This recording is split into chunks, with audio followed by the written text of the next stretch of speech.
ओम नमः शिवाय। दोस्तों जय माता दी। आज इस वीडियो में जानेंगे पितृदोष के आखिर क्या लक्षण हैं और इनका समाधान क्या हो सकता है। जैसे कि मेरे समस्त उपाय और मेरे जो भी वीडियोस होते हैं वह ज्योतिष पर आधारित होते हैं। अगर इनमें से आपके जीवन में कोई भी एक लक्षण आपको नज़र आता है तो इन समस्त सरल उपायों में से कोई एक उपाय आपको अवश्य करना चाहिए, क्योंकि पितृपक्ष चल रहा है। ऐसे में पितृदोष निवारण के लिए यह समय सबसे बेहतर होगा, जिससे कि आपके जीवन में आने वाली समस्त मुसीबतें जो है वह कम हो सके। जैसे कि साल भर में पितृपक्ष पितरों के लिए विशेष माना गया है।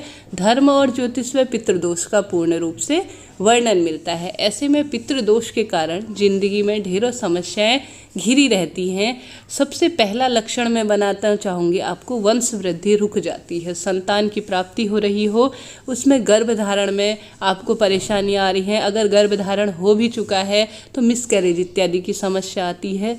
वंश वृद्धि, जैसे कि आप अपने वंश का विकास करना चाहते हो तो वह रुक जाती है, सबसे पहला लक्षण होता है। जैसे कि पितृ अगर प्रसन्न होते हैं तो जीवन में खुशियों से भर जाता है, वंश वृद्धि होती है, समृद्धि का हर जगह से वास होता है। इसके साथ ही दूसरा लक्षण यह मानिए कि किसी कारण से बच्चों का विवाह पूर्ण रूप से बनते बनते जो विवाह के बातचीत चल रही हो वह रुक जाती हो। करियर में मुसीबतें आना, जैसे कि जॉब बार बार छूट जाती हो, जॉब में मन न लगता हो, बार बार गैर जरूरी कामों में जो पैसे हैं, जैसे कि आपका वो कमाई होती है उससे बेहद अधिक खर्चा हो जाता है। कहने का अर्थ है यह भी एक लक्षण है पितृदोष का। साथ ही जीवन में उदासी या नकारात्मकता का माहौल हो, घर परिवार पर एक उदासी सा छाया रहता हो, मन नकारात्मक ऊर्जाओं से भरा हुआ रहता हो। हालांकि आपके पास जीवन में सब कुछ हो फिर भी आप नकारात्मक माहौल में जीते हो, उदासी से रहते हो, घर में बेवजह ही खर्चे होते हो, कमाया जितना भी कमाया उससे ज़्यादा खर्चा होता हो, विशेष रूप से घर में कलह कलेश बेवजह के झगड़े होते हों, चिड़चिड़ाहट अपने मन में होती हो। साथ ही मन जैसा है अशांत रहता है, छोटी छोटी बातों से आप गुस्से में आ जाते हैं और बनते बनते आपके जीवन के जो कार्य हैं वह रुक जाते हैं। और इसके साथ ही आप कड़ी मेहनत करते हो हर एक कार्य के लिए, कोई भी कार्य हो मेहनत कहते हैं, मेहनत करो, वह भी आप करते हैं तब भी तरक्की ना मिल रही हो। तो इसके पीछे आखिर क्या कारण है, क्या इसका ज्योतिष समाधान है। आपका कार्य जो है, आप पूर्ण श्रद्धा भक्ति के साथ कोई भी काम करते हैं तो वह रुक जाता है। अब जानते हैं इसके उपायों के बारे में।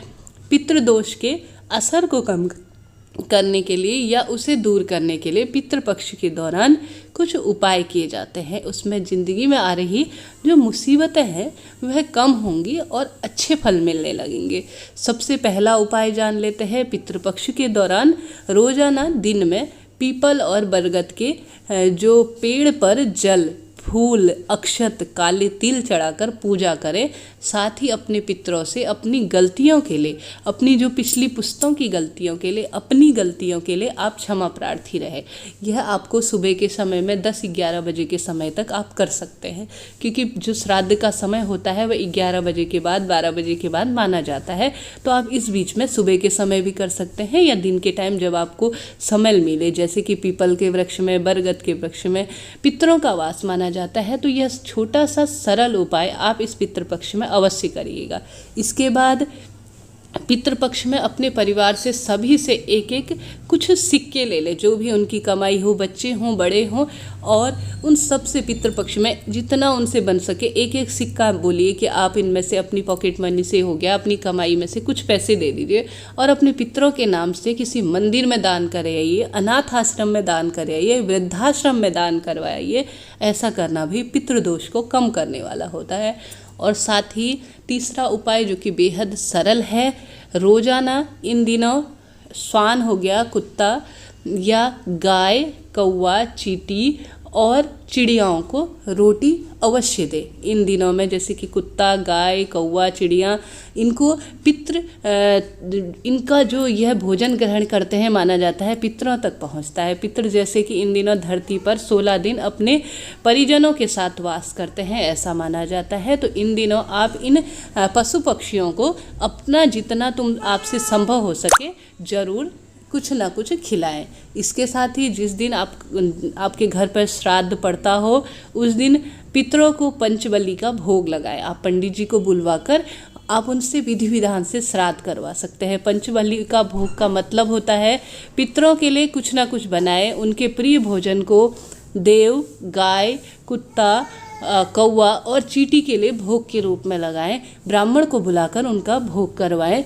साथ ही कहते हैं कि पितृ कौवों के रूप में आते हैं। पितृपक्ष में कौवों को भोजन कराने से पितृ पूर्ण रूप से तृप्त हो जाते हैं और पितृदोष से मुक्ति मिलती है। साथ ही श्राद्ध के दिन ब्राह्मणों को, ज़रूरतमंदों को भोजन अवश्य कराएं। ऐसा करना विशेष रूप से पितृदोष को दूर करने वाला होता है। जितनी आपसे संभव हो सके आप इन दिनों अनाज का ब्राह्मणों को और जो भूखे हैं उनको, ज़रूरतमंदों को भोजन अवश्य कराएं। इसके साथ ही तिल आप मिश्रित करके सूर्य देव को जल चढ़ाएं।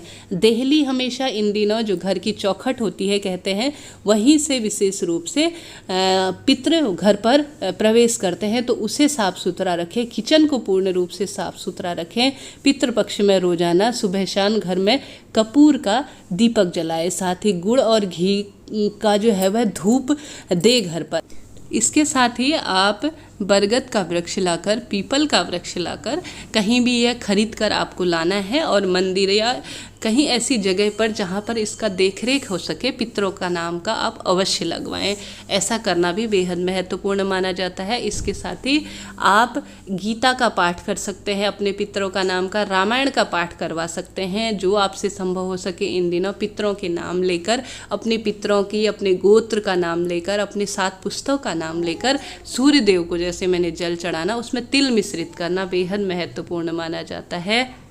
जो मैंने उपाय बताए इनमें से आप कुछ उपाय भी इस पितृपक्ष में कर पाते हैं तो साल भर आपको फल देने वाला होगा। वीडियो आपके लिए यूजुअल रहा हो। इससे पहले मैंने श्राद्ध पक्ष की तिथियां कब हैं, क्या हैं, कैसे हैं, क्या कार्य करने चाहिए, इसकी संपूर्ण वीडियो आप सबके साथ शेयर की है। वीडियो आपके लिए यूजुअल रहा हो तो चैनल को लाइक, शेयर और सब्सक्राइब जरूर करें। जय श्री राधे। ओम नमः शिवाय।